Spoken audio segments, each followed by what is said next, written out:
The most powerful force on earth is a human soul on fire. You have a deep ache in your soul for something more, to come alive, to let your passion pour from you like an endless well. When your passion comes alive, the magnificence buried deep inside of you is unleashed. Gifts and talents you never realized surface as your life unfolds like poetry. You can do hard things. I can show you how. This is Thrive Yoga Fit Transformational Coaching, where I teach you how to heal yourself from the inside out. Hello, welcome back to Thrive Yoga Fit Transformational Coaching. This is Erin. So I am feeling much better than I was earlier this week, and I guess I'll start there because this Monday was the Mondayest Monday I've ever experienced. I rolled out of bed and my email wasn't working. It just crashed. And so that was freaking me out because I was supposed to have an interview and I needed to send the person the deets about that.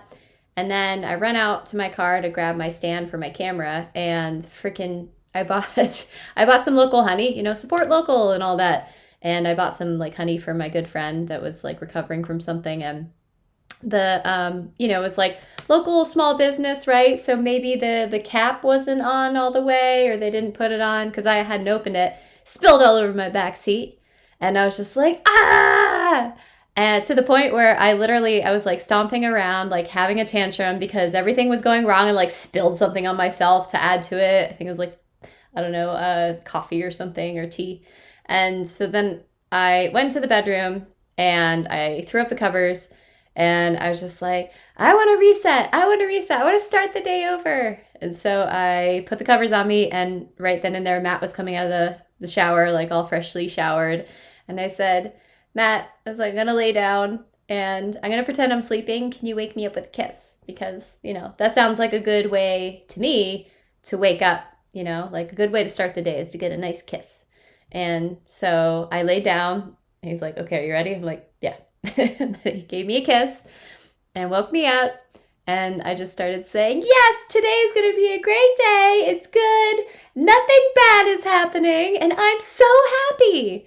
And even though, yes, it was kind of sarcastic in the beginning, actually just smiling and kind of taking a moment to act that did make my day about 30 to 40% better, which I think that's great. It wasn't a whole 180. I was still a little pissy about things, and I had to handle an adult, but it was much better. So, and today is Thursday. I'm recording my podcast just a little bit late, but we'll get it done for Friday. I was really dragging yesterday, the day before, and honestly, post COVID, I've been tired. My digestive system's been off, which if something physically goes wrong with me or is challenging, it'll reflect in my gut almost always. So I actually did an IV yesterday. The Myers cocktail IV is calcium, magnesium, vitamin C, and I think some B vitamins. I did that, and I took 2 doses divided of alpha-lipoic acid. Actually, I took R-lipoic acid, which has it's missing one of the binders that sometimes can cause heartburn. But alpha-lipoic acid is a very potent antioxidant recycler. It also is an internal sunscreen because, right, it's fighting off free radicals. It also lowers your blood sugar. It detoxes your liver. And I think that's the main thing that it did for me, because I found that after having COVID, that my liver was swollen. It's definitely a serious thing to get it, depending on what variant you get. And even though I'm fairly healthy, besides I had COVID back in 2020, so then 2 years later, I got it again. Besides that, I haven't really been sick. Maybe I got a small cold, but I really don't get sick, I guess, because of Tim's formulas, because of yoga, because I'm constantly moving and, fueling myself properly. But I just have to say, if you're struggling with energy fatigue, research alpha-lipoic or R-lipoic acid, and maybe it'll be the fix for you that you need. Because man, I taught 2 classes this morning. I worked out. I was doing handstands and held my back bend. I'm trying to I want to do a retreat with Fit Queen Irene. For those of you who don't know her, she's pretty awesome, like big star on Instagram. Her name is Irene Papas. Actually, maybe I could have her on this podcast. Maybe I'll ask her. But I was thinking of doing a retreat with her, but I'm signing up for her handstand series. It's like handstand and contortion series. And anyways, the prerequisite is to hold Urdhva Dhanurasana for 45 seconds, which that's no problem. I could probably hold that for about 3 or 4 minutes. But holding a handstand at the wall, like chest to the wall handstand, which is different than like kicking up, like you have to walk back on your hands. That's just hard. Like after a while, it's not like the strength in my core goes, it's like the strength in my wrists. So I have to really like press and like grip the earth and use my principles of alignment and the strength in my hands and my finger pads so that I don't collapse down into my wrists. So I did that. So yeah, I'm feeling pretty good, and I feel like pretty clear-headed. You know, I have 2 more clients after today, and you're hearing about my whole day. 2 facial analysis clients, yoga, and then I get to go on a date with Matt. So that will be nice. So I wanted to talk to you today about needs. Needs, getting them met, communicating them, requesting that they get met, and owning them. Acknowledging that you actually have needs is important. So this is something that I've been working on for a couple of months now. It is an aspect of nonviolent communication to where you can express what you're feeling inside and that you have a need without saying, hey, I need you to do this. Rather, you ask it in the form of a request. So many of us have ignored or pushed down our needs for so long that we forget that we actually have them. Sometimes growing up, having needs was not okay. Like you were a burden, you were troublesome, you know, and especially if you've been in an abusive situation, like your needs get pushed way, way down. When I start doing needs work, nonviolent communication with clients, like I've worked and I'm actually currently working with a couple of clients that have been in abusive situations that have severe PTSD. They don't even know what I'm talking about. That's how pushed down they can be. So what am I talking about with needs? Like I'm not talking about like, oh, I need a glass of water. Oh, I need to pee. Oh, I need a roof over my head. Those are like the basics. I'm talking more emotional needs. So I have a need for nurturing. I have a need for love. I have a need for space. So needs are something that you can give yourself, but you can certainly request another person to help you fulfill your needs.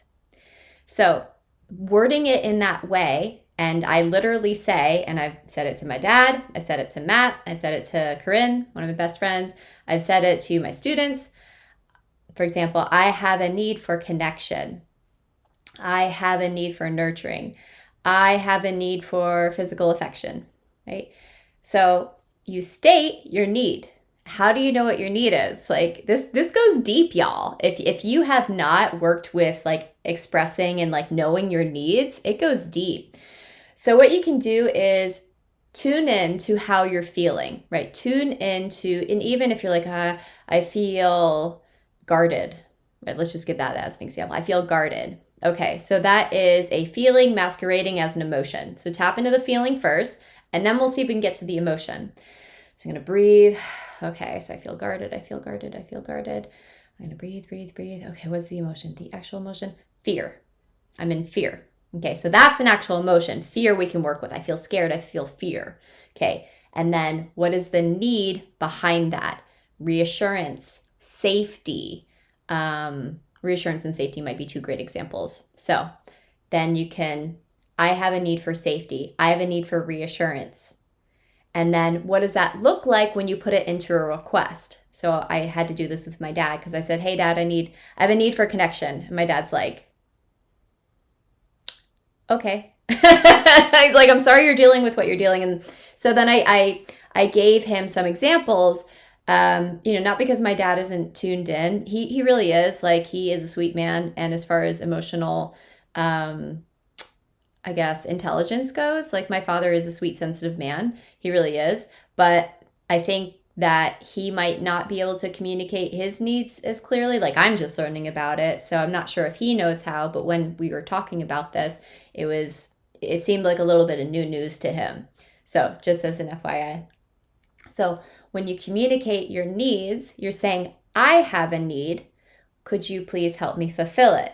When you communicate it in that way, it neutralizes it so that you're not like, I need this from you. You didn't give this to me, and I need this from you, and you didn't do it. Because people are like, whoa, hey, I didn't even know you had this need, first of all. Second of all, like, why are you coming at me, brah? So part of nonviolent communication is the way you present it, because you want it received well.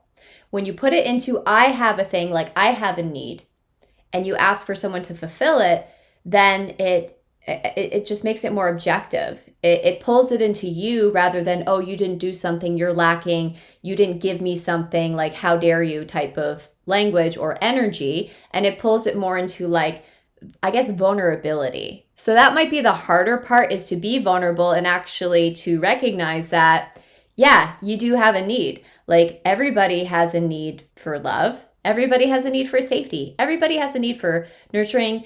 There's other needs for, like, acknowledgement. There's other needs for appreciation, celebration.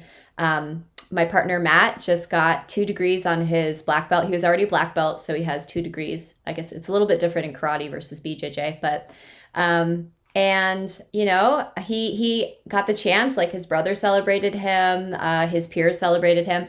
And I like couldn't wait to celebrate him. So I was like, oh my God, we're going out to eat. And I bought him like a peanut butter cupcake.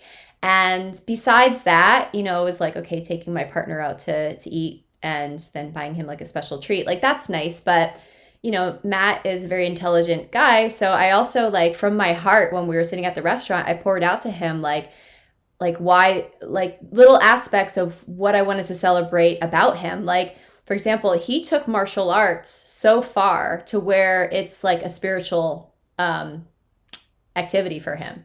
For me, I don't feel like, yeah, I guess you could argue everything's spiritual, but I don't feel like I took martial arts that far. I feel like I found my spirituality in yoga because I was so hardened from it, and just like, yeah, I was very angry that I wasn't able to go inward with the martial arts style and, you know, my age and like my awareness at that time.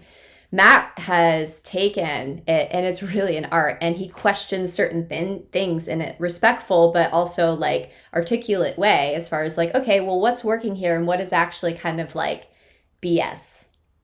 And he does it, again, like respectfully, mindfully. And when somebody does that, they are a service to that art. They are a service to that genre, that you have someone with intellect like my partner, which, by the way, he has a podcast. It's called Dharma Nights.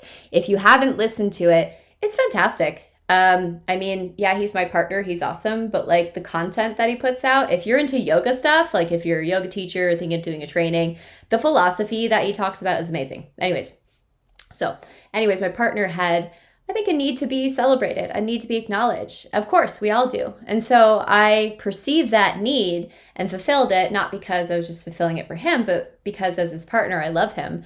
And it was a joy to celebrate him. So we all have these needs. So being able to determine what your needs are might take some inner reflection. To do that, again, writing down, like tapping in first, breathing, tapping in the inner body and outer body. What joins them? The breath. Once you tap in and you're like, okay, kind of dropped in, breathing, calm. What am I feeling? And it might come out as an emotion. I feel angry. I feel scared. I feel happy, whatever it is. And then if you need to take that next step of, okay, that's just a feeling. What is the emotion? And then you can perceive the need. What is the need underneath this emotion? And that is a little hack to translate a feeling to an emotion to the actual need.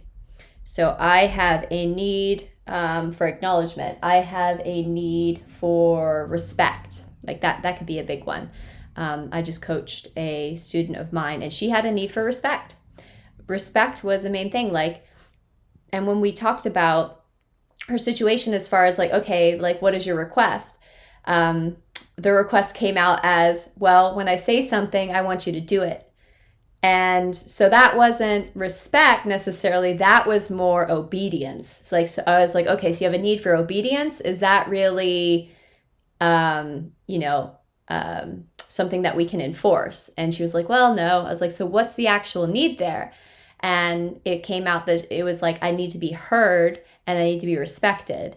So how can somebody else demonstrate that they heard you? Well, an easy one is they can repeat back to you what you said. Really. Or you can ask, like, in your words, like, what did I just say to you? And they might repeat back something completely different than when you thought. You're like, okay, you didn't really hear me. Let's try this again, if you don't mind. Can you really hear me and then repeat back to me what I just said? It sounds weird and clunky maybe to begin with, but I promise you it's a game changer. And then with the respect was, I believe that we wrote down certain rules and then they would like tick off the rules and like acknowledge it. So it was like a 2-part thing with her. So I can tell you that since doing this work and getting my needs met in different ways, it is so satisfying. It has really, it's sort of given my partner and I another stripe on the black belt of our relationship. It has allowed me to have uncomfortable conversations with people I love. With students, it's helped them to, like, I taught some of this in my YTT 200. And some of the students, like, they had a need for connection with the other students. And so we scheduled like a time for a picnic and to go out and have, I think we called it adventure floaty times, which we're going to go like kayaking out in the mangroves. Some of them like had a need to like, tell me what you think I should do with my life. Like, how do you perceive me? Like, so they had a need for, I guess, like some perception, outside perception. I had a need for a cinnamon roll, not the food. It's actually this fun thing, like everybody holds hands and they roll, and then everybody's giving me a big hug. And I had my students do that. And so we all gave each other like this huge, big cinnamon roll hug. So that was mine. It's really beautiful though. It opens up a way to have conversation that both people feel heard, needs get met, and people are not on the defense. So again, this is an aspect of nonviolent communication that I am using a lot of in my life, in my relationships. And I wanted to talk about it because it's something that I'm also incorporating into my coaching. It's something that I'm teaching in my coaching course because it's an ever-evolving, breathing, living curriculum. That's just how I roll. I will probably never, ever have anything set in stone. There's always going to be like adding on, and I'm always adapting to the energy that my students are bringing me because that's the kind of healer teacher I am. Like if I was just like, no, you learn it this way because that's how everybody learns, and that's just the way. I get it. There's some traditions that works, but I like mine to be pliable. I like to play in the energy. So if you come to one of my trainings, which by the way, I'm having a coach training August 20th to the 27th. If you want to come, I will blow your mind, baby. And this time I'm giving lots of relationship tools. People that are enrolling, it's included. I was going to charge extra for it, but I was like, nah. It's 8 days intensive. We're going to have photo shoot. We're going to have the relationship coaching tools, and then the clear formula, emotional processing, processing belief systems, navigating them, shadow work, healing inner child work, manifestation, and a lot more. So if you're interested, I have 6 spots left for August 20th to the 27th. I think that's it. If you want to learn more about nonviolent communication, you can go to nonviolentcommunication.com. Check that out, the work of Marshall Rosenberg. And if you're, again, interested in coaching with me, I have 1 spot open for coaching. I do have 2 spots open for facial analysis if you would like to do that with me. All that information you can find out thriveyogafit.com. Alrighty, I think that's it. I hope that you enjoyed this podcast, and namaste. Thank you so much for listening. If you want to support the podcast and if it's helping you, please consider writing a review. You can go to iTunes or Google Play, go into the search bar and type in Thrive Yoga Fit Transformational Coaching, scroll down, and you can leave a review. This helps other people to find me as well as bumps us up in the search ratings. Also, this podcast is sponsor-free, so that means we don't receive anything for doing it. If you feel so inclined and this podcast is helping to support you and you want to return the favor and help to support any production costs of the podcast, feel free to give a donation to a Venmo link, Thrive Yoga Fit, or PayPal, Erin@erincoach.com. If you don't have the means, don't worry about it. We're not going anywhere. You're all good. But if you would like to give back, you can give back in those ways. Last thing, we have a coaching certification coming up.